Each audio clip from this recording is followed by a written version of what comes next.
मैंने पिछले अपने संदेश में भी कहा था, जो पाप हम समाज में देखते हैं वही आज कलीसिया में है। समाज में, हमारे देश में ये बात आम तौर पर कही जाती है कि अमीर अमीर बन रहे हैं, गरीब गरीब बन रहे हैं, और कलीसिया में भी यही हो रहा है। सुनने में बहुत कड़वा लग सकता है, लेकिन सच्चाई यही है। प्रभु ने यही वचन मुझे दिया और यह वचन मैं आप लोगों के साथ बांट रहा हूं कि आज क्या हो गया है, परमेश्वर के लोगों को सुख विलास की आदत पड़ गई है। वो अगर कहेंगे भी कि ये तो हमें परमेश्वर ने दिया है, लेकिन तब भी वो सिर्फ एक कवर है, वो सिर्फ एक बहाना है उसको छिपाने का, लेकिन वो सुख विलास के जीवन के आदी हो चुके हैं। परमेश्वर ने कहा, तुम में से जो बड़ा होना चाहे वो छोटे की सेवा करे। आज कहाँ होता है ऐसा? और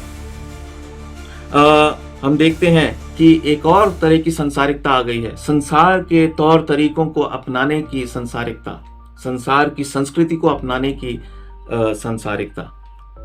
हम समाज के गुलाम बन रहे हैं कि नहीं, समाज में इस तरीके का कल्चर है, हमें उसका आदर करना पड़ेगा, क्या करें ना। समाज के आज हम देखते हैं कलीसियाओं में मदर्स डे, फादर्स डे है, ये डे वो डे, ये कहां पर है वचन में? ये कौन सी धार्मिकता या कौन सी आत्मिकता है? और हम देखते हैं शादी ब्याहों के मामले में संसारिकता आ चुकी है। एक सच्चे मसीह को यह शोभा नहीं देता है अगर उसके पास एक्स्ट्रा पैसे भी हैं, उसने खुद मेहनत किया है, उसको ये नहीं भूलना चाहिए।